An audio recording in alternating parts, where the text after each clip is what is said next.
knows once you go down. You must be crazy if you think that I'ma slow down. Don't wanna hear it talking shit from the drama.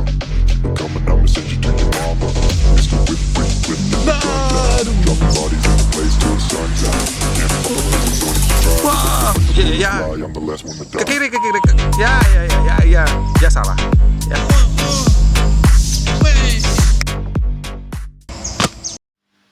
Halo Sobat Traveler, kita kali ini akan membahas mengenai game. Game itu apakah berhubungan dengan pariwisata, seperti e-sport dan lain-lain. Apakah dapat menyumbangkan devisa buat negara? Mari kita simak penuturan dari Semi. Game ini surga apa neraka ya? Kan gitu ya. Ya, karena kalau kita lihat game itu kita bicara positif, kita bicara negatif. Oke. Ya kan? Yang pasti ketika kita ngomong industri, siapa sih hari ini, pertanyaan gue, siapa sih hari ini yang tidak main game tuh? Ya. Ya nggak sih? Ya. Ya nggak? Jadi dari mulai game yang casual, yang simple gitu ya, sampai game yang hardcore game lah gitu. Wah, pakai PlayStation atau pakai device yang gila-gilaan gitu.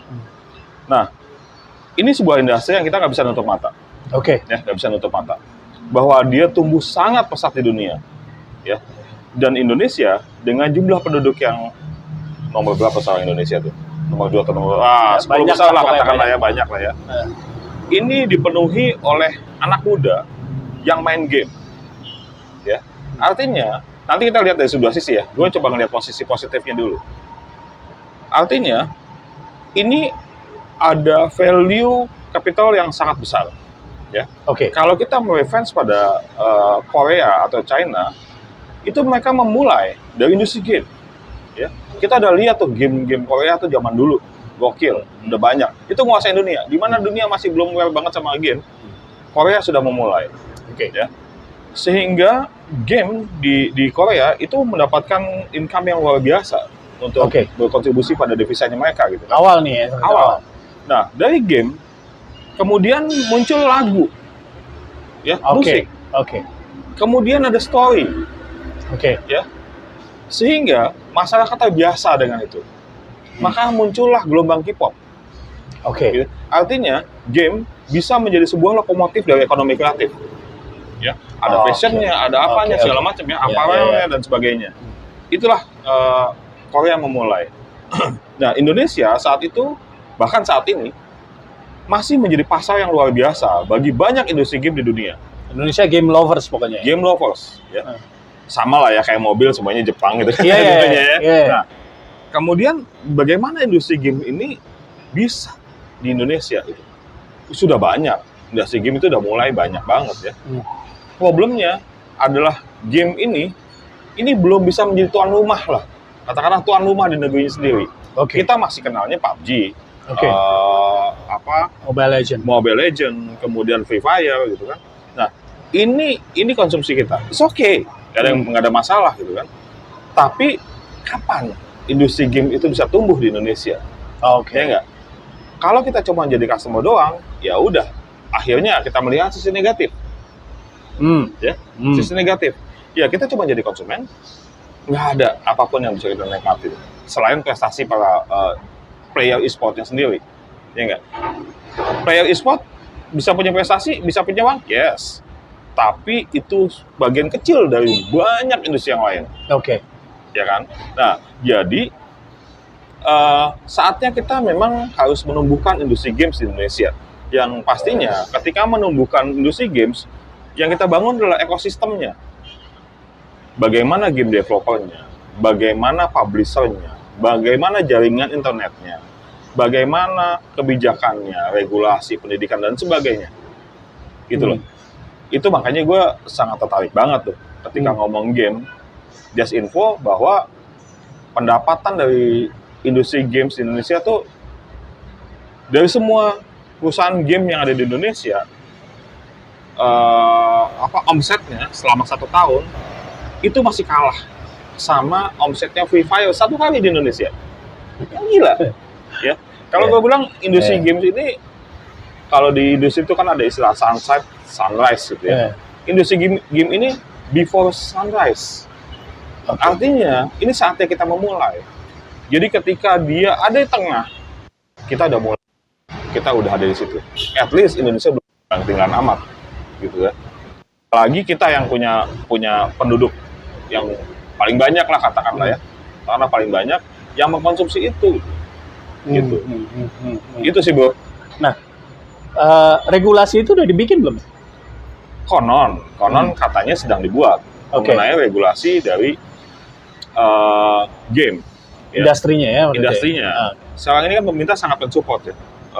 Salah satu upayanya yang gue sendiri rasain, itu adalah game nih. Ini game Lanun. Game Lanun ini adalah sebuah game yang dipropos oleh mahasiswa kita. Ya. Dari hasil sebuah riset tentang, jadi kita tuh punya desa binaan, namanya Desa Sungsang di Sumatera Selatan, di ujung Sungai Musi, gitu. Desa ini menjadi desa binaan kita sebagai desa wisata, desa kreatif, ya. Kita gali potensi apa yang ada, dan ternyata potensi yang paling besar itu adalah potensi sejarah. Ya. Sejarah.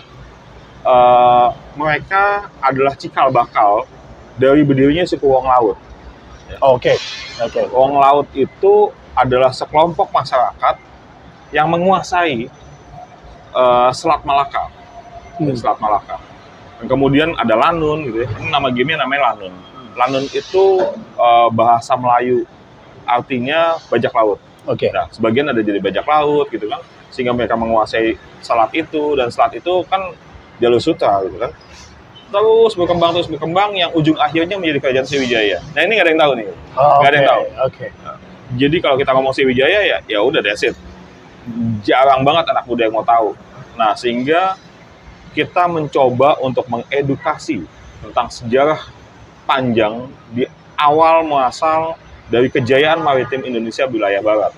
Via games. Jadi mereka main, mereka sedang belajar, gitu. Ingat ya lo, gue bukan pemerhati sepak bola bro, ya kan? Tapi gue main football manager, ya kan? Di situ gue belajar menjadi seorang manajer sepak bola, ya kan? Transfer tuh kayak gimana, prosesnya gimana, regulasi masing-masing klub gimana. Artinya kita sedang belajar, padahal kita main game. Jadi medium-medium pembelajaran itu sudah kita pindahkan menjadi medium game. Nah, ini menyambung pada tadi surga dan neraka tadi. Kenapa sih game dibilang jahat, merusak generasi bangsa gitu kata-katanya? Karena nggak ada yang edukatif. Karena game ya tidak edukatif. Game-nya tembak-tembakan, palanya pecah gitu, ekstrim banget gitu kan. Sehingga ini apa nih? Ini anak main game mulu gitu kan? Nggak ada konten yang pembelajaran. Kenapa kayak gitu? Karena ya developernya orang asing. Orang asing taunya gimana dia jadi cuan kan gitu. Iya, dia nggak peduli. Masalah pendidikan, masalah budaya itu urusan lo, bodo amat gitu kan. Nah, sehingga waktunya industri game di Indonesia harus bangkit dengan membuat konten-konten lokal. Konten lokal asik kok. Gue banyak kok ngomong di SMA, di SMK gitu ya. Mengenai kenapa ya, kalau zaman dulu kan masih ada warnet ya. Iya. Kenapa sih anak-anak tuh bolos ke warnet? Apa yang salah? Saya bilang, yang salah bukan muridnya, yang salah gurunya. Nggak bikin menarik. Yoi, pelajaran sejarah tuh, jujur bro, pelajaran paling gak enak zaman dulu. Tapi gue suka banget sejarah sekarang. Karena kita udah menemukan mediumnya. Ya kan, ada film, ada novel, ada buku yang semakin asik ya kayak zaman dulu gitu kan. Ada sekarang game dan sebagainya. Artinya jadi menarik banget kalau kita ngerasain feel-nya. Nah, itu jadi tantangan buat kita semua. Gue dengar juga udah ada mengembangin game soal kedokteran dan sebagainya. Jadi ada teknologi VR, IR, XR itu gokil. Sehingga kita nggak perlu lagi belah-belah mayat mungkin di ke depan hari itu. Kita cukup bisa pakai VR, IR itu. Itu semua industri games. Nah, gitu sih, bro. Key player di Indonesia yang bikin ini gue ngelihat setelah lo jelasin ada I'm very proud of Trisakti School of Multimedia di sini gitu loh. Thank you bro. Nah, key player di Indonesia untuk industri games ya yang bikin gitu. Industri game itu butuh orang gila sih, butuh orang yang sangat idealis, yang berani spend, berani buang waktunya, dan banyak sebetulnya, tapi salah satu yang mungkin bisa gue sebut adalah Anantarupa Studio. Ya, Anantarupa Studio di partner kita. Mereka ini mendevelop sebuah game yang namanya Lokapala. Ya. Lokapala itu MOBA game-game pertandingan gitu ya. Lokapala udah dibuat beberapa tahun yang lalu, kemudian berhasil sudah menjadi salah satu cabang olahraga di PON. Ya. Itu prestasi luar biasa, dan MOBA game Lokapala itu pembuat MOBA game pertama di Asia Tenggara. Yang syukur alhamdulillah menjadi partnernya Trisakti Multimedia kali ini. Gitu. Karena mereka punya concern yang sama. Yuk kita ngomong game as a educate, cultural gitu-gitu lah pokoknya. Yuk kita punya gagasan yang sama. Game itu nggak cuma sekedar receh atau cari cuan doang gitu. Tapi harus muatan edukasi, muatan budayanya mesti kuat gitu. Gitu sih, Bro. Ada orang mempunyai ide bikin games yang let's say bagus lah ya, dan itu sejarah gitu. Dia bisa nggak presentasi ke lo? Boleh, monggo. Tujuannya apa dulu deh? Untuk dijual, pasti untuk bikin bareng atau apa? Gitu. Bikin bareng pasti. Ayo. Kita support sama-sama. Ya, kita support sama-sama. Kita lagi-lagi kita membangun ekosistem, Bro. Ya. Dalam membangun ekosistem tidak hanya dunia pendidikan, ya, dibutuhkan juga dunia industri, dibutuhkan juga talent-talent yang memang punya gagasan. Ayo, kita juga mendekatkan dari pemerintah. Kita punya partner namanya ESPL. ESPL itu adalah Electronic Sport League, ya, liga e-sport. Itu menjadi partner kita, dan itu menjadi salah satu mata kuliah e-sport. Ya. Jadi memang ya lagi-lagi welcome siapapun. Kita juga mau punya komunitas games. Jadi nggak usah kuliah di sini juga nggak apa-apa. Ngumpul sama-sama, yuk kita bahas game, prospek games, bikin sama-sama, kayak gitu-gitu. Ekosistem, Bro. Gitu. Nggak semata-mata kampus itu jualan di pendidikan. Nggak. Kita bikin komunitasnya. Nah, lo bilang kan positif negatif tadi ya, di sebuah games. Ini kan pasti ada perang-perangannya ya sedikit ya. Berarti ada prosentase, misalnya let's say 60 perang, 40% sejarahnya gitu. Ya. Gimana lo bisa bikin 60% yang let's say bisa dikatakan negatif menjadi sesuatu yang menyenangkan dan positif? Perang tetap ada, karena memang base-nya tetap perang. Ya, pertempuran di laut, di darat, karena ngomong soal penguasaan Selat Malaka gitu kan. Nah, jadi setiap misi dia mesti ngumpulin satu quest ya. Questnya apa? Jadi dia belajar tuh tentang ngaitin ini sama ngaitin ini. Jadi nggak cuma perang doang sebetulnya. Dia mesti ngalahin dia. Ini kenapa? Karena gue mau dapetin ini gitu. Dapetin ini nanti akan dikaitkan dengan yang lain gitu. Dan itu sangat kental banget tuh sejarahnya tuh. Gitu. Termasuk yang buat ini menarik, yang buat juga anak-anak yang dulu nggak pernah ke perpustakaan, nggak pernah ke lihat baca buku. Orang tuanya pada nanya, anak gue diapain nih, kok tiba-tiba jadi suka baca buku, datang ke perpustakaan gitu kan. Mereka nggak tahu kalau ternyata anak-anak ini lagi belajar buat game, story-nya mesti real gitu. Kayak gitu sih, Bro. Jadi perang itu tetap ada sih, karena memang base-nya tetap perang, supaya tetap menarik ya. Tapi ya nggak cuma perang begitu aja, tapi pasti punya misi. Kita juga ya banyak sih, ada kita lagi develop juga pendekar gitu. Nah, gimana caranya lo menghilangkan stigma negatif dari orang tua ke anak? Iya, memang itu jadi problem kita sih di kampus ya.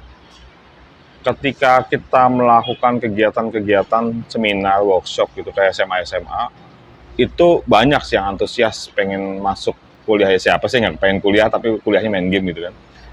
Tapi kemudian juga diiringi dengan orang tua atau guru yang nggak percaya. Masa iya sih kuliah main game? Emang mau jadi apa gitu kan? Iya benar. Jadi memang gue nggak pernah khawatir dengan penetrasi dari pendidikan game ini ke anak-anak. Tapi justru worry-nya justru ke orang tua dan guru.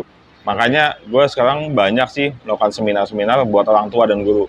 Jadi kita akhirnya bikin workshop, diskusi, focus group discussion itu dengan guru supaya mereka bisa paham apa sih masa depan game dan mereka belajar apa sih gitu. Kayak mata kuliah e-sport, kan orang mikirnya wah mata kuliah e-sport nih belajar main game nih, enggak, ternyata mereka belajar manajemen turnamen gitu. Itu sih bro, jadi memang harus mengedukasi berbagai pihak, khususnya orang tua dan guru sih. Itu sih bro. Terakhir nih, Yes, terakhir. Games, main atau dipermainkan? Main. Main. Magnet Media.